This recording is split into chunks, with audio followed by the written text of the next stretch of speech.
অভিশাপ দেউছি তুমি পরর অঙ্গ শোভাকু দেখি যে মোহিত হইছ সঙ্গে সঙ্গে মু অভিশাপ দেউছি তোমাটারে কুষ্ঠ রোগ হই যাও রে হে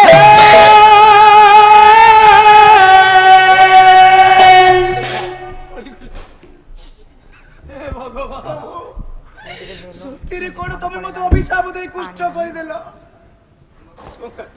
সঙ্গে সঙ্গে আজ্ঞা সতী নারীর প্রভাবটা কেমিতি প্রতিফলিত হেলা দেখন্তু সঙ্গে সঙ্গে কুষ্ঠ রোগরে পীড়িত হেলে কিয়ে সিনা বিষ্ণু দাস হে ভগবান পুরে করেলা হেলা তো থর মন শান্তি হই গলা মতে ক্ষমা করে দিও সঙ্গ ক্ষমা পুনি তমকু দেবতাঙ্ক দ্বারা কু গলে মধ্য ক্ষমা নাহি মু জানি পারলি মু হউছি সতী নারী বারম্বার বারণ করুছি মো পছরে তুমি যাওনি মো সংসারটাকে উজাড়ি সারিবা পরে পুনর্বার তুমি মোরি পছরে দৌড়িছ বনরে মু মুগ্ধ এতে বড় ভুল করেছিলি সঙ্গদুলি আজ্ঞা সে থিলে সতী সতী নারীর অভিশাপটা সঙ্গে সঙ্গে আজ্ঞা বিষ্ণু দাসଙ୍କ ଠାରେ প্রতিফলিত হেলা রাতি উছুরা হেলাড়ি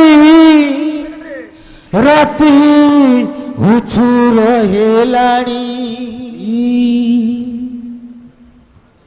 ঘরড়ি রতন চুড়ি ঘর রতন চুড়ি রুণু ঝুণু রুণু ঝুণু রুণু ঝুণু সুধিলাড়ি দিয়া মিলানি সই যা নোটনা কর শুই যা নোটনা কর রাতি উছুর হেলাড়ি রাতি উছুর হেলাড়ি রাতি উছুর হেলাড়ি রাতি উছুর হেলাড়ি ঘরড়ি রতন চুড়ি ঘর নিরতন বুড়ি ঘরড়ি রতন বুড়ি ঘরড়ি রতন বুড়ি রুণু ঝুণু রুণু ঝুণু রুণু ঝুণু বিলাড়ি দিও বিলাড়ি শুই যা ঘটনা কর শুই যা ঘটনা কর দিনমান শুনি শুনি ভগত হারি কুয়ারি দিনমান শুনি শুনি ভগত হাতরু বুড়ি দিনমান শুনি শুনি ভগত হারি কুয়ারি দিনমান শুনি শুনি ভগত হাতরু বুড়ি ভগত মুখ কি করা যাউছি রে ঝাউনি ভগত বুঝনি করা যাউছি নসুনি ছপন ভোগীর ইয়ে ভোগ সন্তানি ছপন ভোগীর ইয়ে ভোজ সরিলানি ইয়ে দেবদাসী মানে নাচুতে বলিরি মনরে নাচুতে ধরি দেবদাসী মানে নাচিতে বলিরি তুমি রাশি মানে নাচতে মুনি তাকো ভিনিতা তাকো ভিনকে ধা তাকো ভিনকে ধা এ বাবু শুই যা নটনা কর শুই যা নটনা কর রাতি উছুর হেলাড়ি রাতি উছুর হেলাড়ি ঘরড়ি রতন চুড়ি ঘরড়ি রতন চুড়ি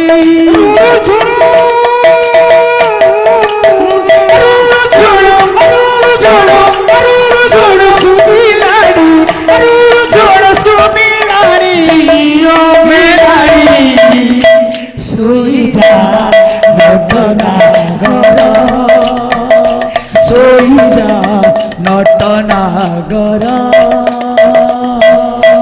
রসরত রঙ্গ তুলি নাচুতি দেব রাতি রসরত রঙ্গ তুলি নাচুতি দেব রসরত রঙ্গ তুলি নাচুতি দেব রাতি রসরত রঙ্গ তুলি নাচুতি দেব দাসী বেলপোড়া ভাগবতী নাচে মোকালিয়া হাতি বেলপোড়া ভাগবতী নাচে মোকালিয়া হাতি হে ছপন ভোগীর ইয়ে ভোগ সরিলানি ছপন ভোগীর ইয়ে ভোগ সরিলানি লক্ষ্মী সাউতারি হাই মারিলিনি লক্ষ্মী সাউতারি নানি বলিনি লক্ষ্মী সাউতারি হাই মারিলিনি লক্ষ্মী সাউতারি হাই মারিলিনি আম কালিয়া আম কালিয়া আম কালিয়া এ বাবু শুই যা নটনা ঘর শুই যা নটনা ঘর রাতি উছুরা হেলানি রাতি উছুরা হেলানি হরড়ির গান চুড়ি ধর কন শুনি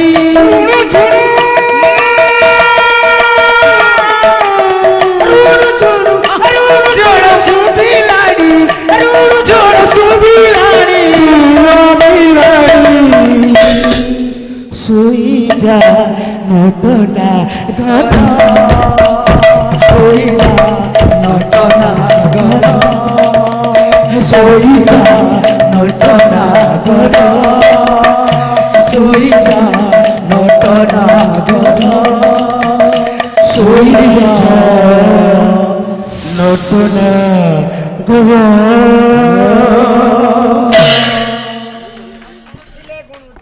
পণ্ডিত জন আউ শুইয়া নটনা ঘর যাহা যাহা জয় মতে হেব কারবার শুইয়া নটনা ঘর শুইয়া নটনা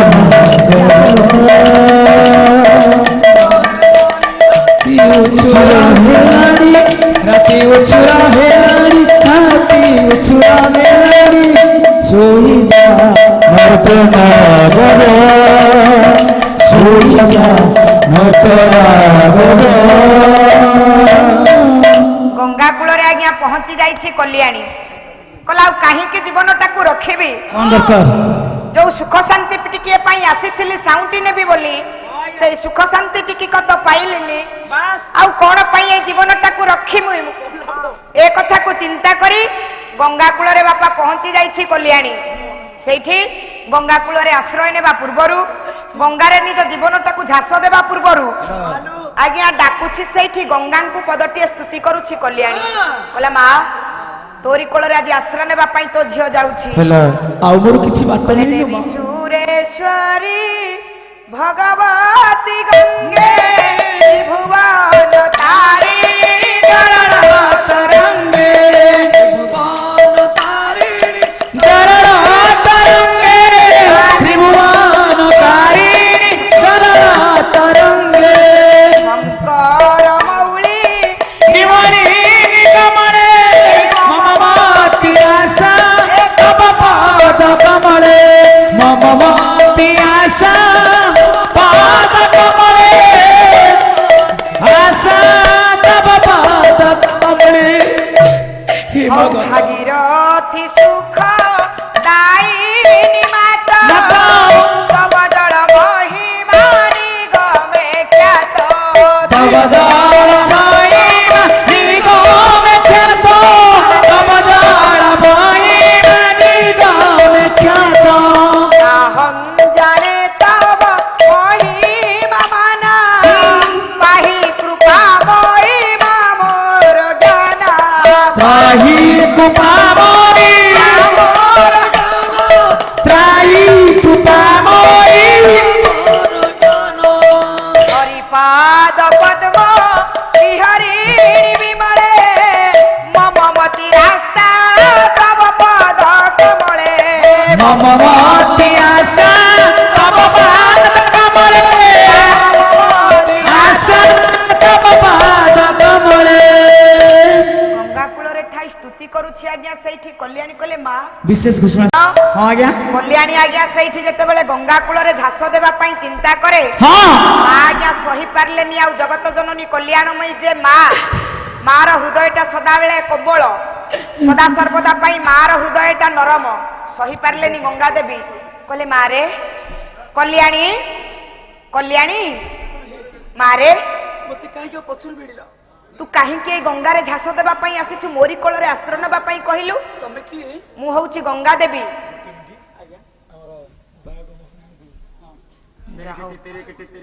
କଲ୍ୟାଣୀ, ମା ମୁଁ ହଉଛି ଗଙ୍ଗା ଦେବୀ। ମା ମୁଁ ହଉଛି ତୋର ମା।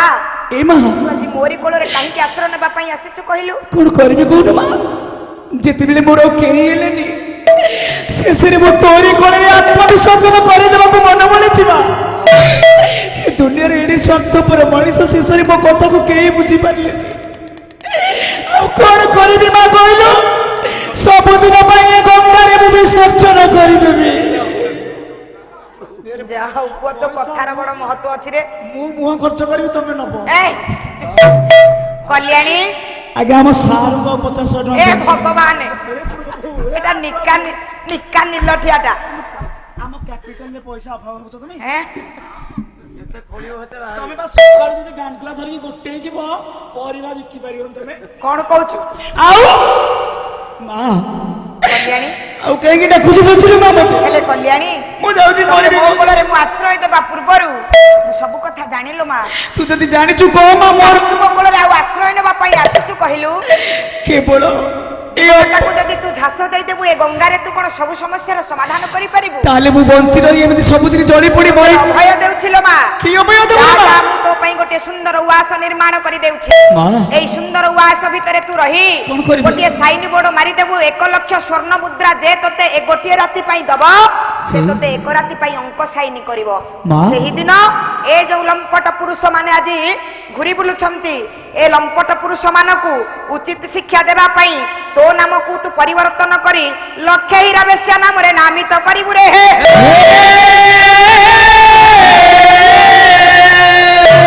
ଠିକ ଅଛି ଲୋ ମା, ତୋ ଆଦେଶକୁ ମୁଁ ଅକ୍ଷର ଅକ୍ଷରେ ପାଳନ କରିବି। ଏ ଦୁନିଆକୁ ଦେଖେଇ ଦେବି ଲୋ ମା। এই যে লম্ପট পুরুষ আজ মতো বেশটা সজাই দিয়েছেন, জন জন করে মু তাঙ্কর প্রতিশোধ নেবি না মা। ଏହା হচ্ছে মোর অটল প্রতিজ্ঞা। আজ্ঞা কল্যাণী সেইঠি গঙ্গাঙ্ক ঠারু বর প্রাপ্ত হই উয়াস নির্মাণ করি রহিলা। এপটে গোটিয়ে সাইন বোর্ড আজ্ঞা মারিদেলা। কোন না 1 লক্ষ স্বর্ণ মুদ্রা যে পুরুষ দব আনিকি দব গোটে রাতি পাই অঙ্ক সাইন করিব কল্যাণী। আউ কুকুর কল্যাণী না কু কাটি দেই করিদেলা ইয়া কোন লক্ষে হীরা বেশিয়া। এপট ঘটনা আজ্ঞা হইছি কোন অভিশাপ দইছি আজ্ঞা 2 জনকু কল্যাণী। জনে হেলা রাজা, আউ জনে হেলা বিষ্ণু দাস কুষ্ঠ রোগী নাই। তেণু প্রথমতঃ রাজাঙ্ক কথা টিকে দেখিবা। বহি নসরু সকাଳ পাউ কোন হচ্ছে তন্টি পাটি পড়ুছি, কালি গাইবা কথা বাবু বুঝিবেনি, মেডিসিন কথা ভাই বুঝিবে, কালি কথা দেখিবা কোন কেমতি হଉଛି পালা। তো 7 দিন হেলা গাই গাই তন্টি পাটি পুরা দদরা হই সারলানি।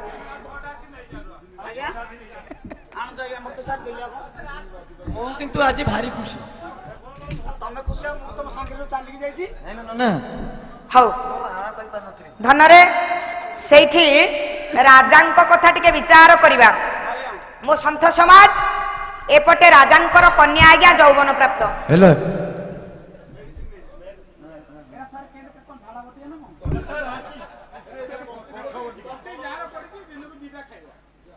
ଯା ହଉ ହେଇ ଏବେ ନୁହଁରେ ଆସେ।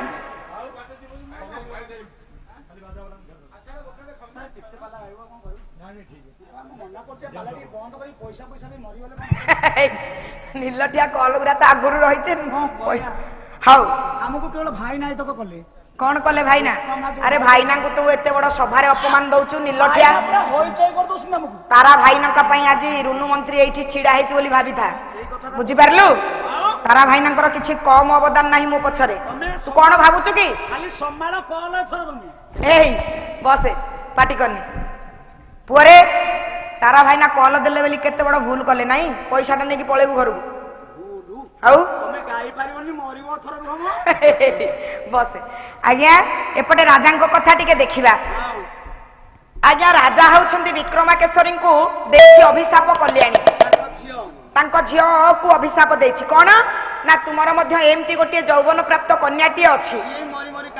ରାଜାଙ୍କର କନ୍ୟା ଯୌବନ ପ୍ରାପ୍ତ ହେଇସାରିଛି। ପୁଅରେ ଆଚ୍ଛା ଯୌବନ ପ୍ରାପ୍ତ କନ୍ୟା କାହାକୁ କହିବା? କେମିତି ଜାଣିବା ଗୋଟେ ଝିଅ ଯୌବନ ପ୍ରାପ୍ତ ହୋଇଛି ବୋଲି କହିଲୁ? କେମିତି ଜାଣିବା କହ? ତମ କଣ ମୁଁ କାଇଁ କହିବି? ହାଁ ମୁଁ କଣ ଝିଅ ପିଲା କିଛି କହିବି? କାହାକୁ ଯୌବନ ପ୍ରାପ୍ତ କନ୍ୟା କହିବା? 60-70 ବର୍ଷରେ ଯୌବନ ମୋ ବୁଢୀ ମାଟି ଆସିଥିଲା। 70 ବର୍ଷରେ ଯୌବନ ତ ବୁଢୀ ମାଠି ଆସିଥିଲା, ଆଉ ଯଦି ନ ଆସିଥିଲା ବୁଢୀ କେମିତି ଗଲା? କୁଆଡେ ଗଲା? ଫେରାର ହାଁ ଫେରାର 70 ବର୍ଷରେ ତୋ ମା ପଳେଇଲା? ହଁ। ବା ବା ଯୁଗ ହାଁ ଯୌବନଟା ଠେସି ହେଲା ବୋଲି ସେ ଗଲା ନା କଣ ମନକୁ ଗଲା? 70 ବର୍ଷରେ ତୋ ମା ଠି ଯୌବନ ଆସିଲା। ସାରେ ଯୌବନଟା ପ୍ରକୃତରେ ଗୋଟେ ଝିଅଟେ କେତେ ବର୍ଷରେ ଆସିବ? କଲେ ଅଷ୍ଟବର୍ଷେ ଭବେ ତ ଗୌରୀ ଆରେ ନବବର୍ଷେ ଚରୋହିଣୀ ଦଶବର୍ଷେ ଭବେ ତ କନ୍ୟା ଅତଉର୍ଧ୍ୱ ରଜସ୍ପଳା। 8 ବର୍ଷର କନ୍ୟାକୁ ଆଜ୍ଞା ଗୌରୀ କନ୍ୟା କୁହନ୍ତି, ନବମସରେ ନବବର୍ଷର କନ୍ୟାକୁ ରୋହିଣୀ କନ୍ୟା କୁହନ୍ତି, 10 ବର୍ଷରେ 10 ବର୍ଷର କନ୍ୟାରୁ ଉର୍ଦ୍ଧ୍ୱ ଯେଉଁ କନ୍ୟାକୁ ହୁଏ ରଜସ୍ୱଳା। ସେ ହେଉଛି ରଜସ୍ପଳା କନ୍ୟା। ତେଣୁ ଆଜି ଅନୁସୟା ହେଉଛନ୍ତି ବିକ୍ରମ କେଶରୀଙ୍କର ଝିଅ। ଝିଅ ଆଜ୍ଞା ଯୌବନ ଖେଳି ଯାଇଛି ଅଙ୍ଗରେ, ବାସ୍। ନବ ଯୌବନ ପ୍ରାପ୍ତ କନ୍ୟାକୁ ଦେଖି ହଁ। ରାଜା ରାଣୀଙ୍କ ଭିତରେ ଆଜ୍ଞା କଥୋପକଥନ ଚାଲିଲା। ରାଣୀ ଡାକିଲେ, କହିଲେ ମହାରାଜ, କହିଲେ ସ୍ୱାମୀ ମଣିମା ରାଣୀ ସ୍ୱାମୀ ତମେ କାହିଁ ଏତେ ଅଥୟ ହଉଛ ମୁଁ ବୁଝିପାରୁନି। ତମେ କାହିଁ କେତେ କନ କନ ହଉଛ ମୁଁ କଣ ଜାଣିନି? ମୁଁ ତ କନ କନ ହଉଛି ଆଉ। ତମେ କିଛି ଜାଣିପାରୁନ କୋଉ କଥା କହିଲ? କିଛି।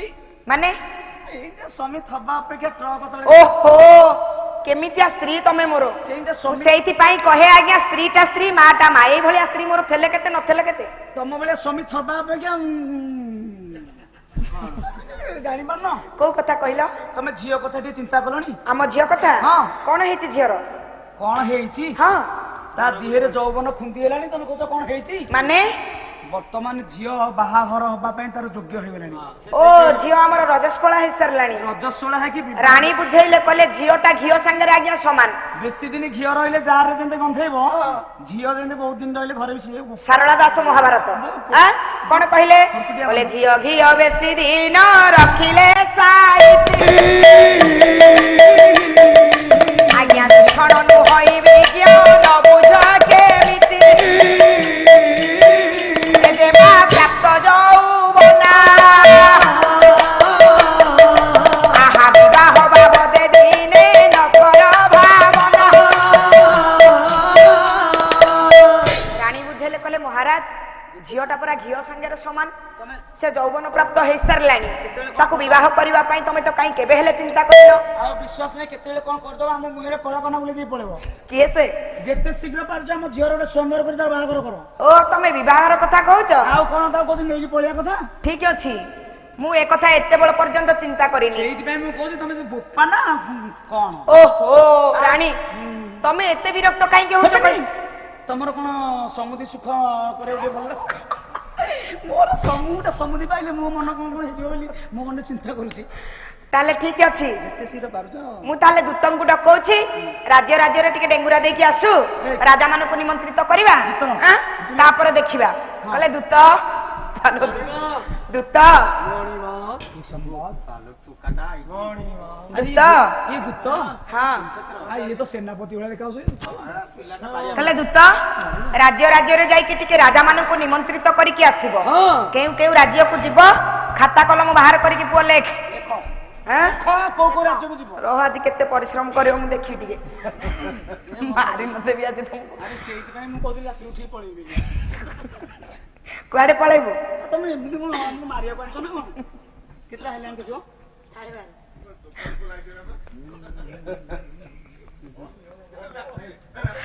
কলে বেদিছে দি মঘ মস্ত বেদিছে দি মঘ মস্ত মৃচ্ছ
ମନେ ରହିଲା ତ?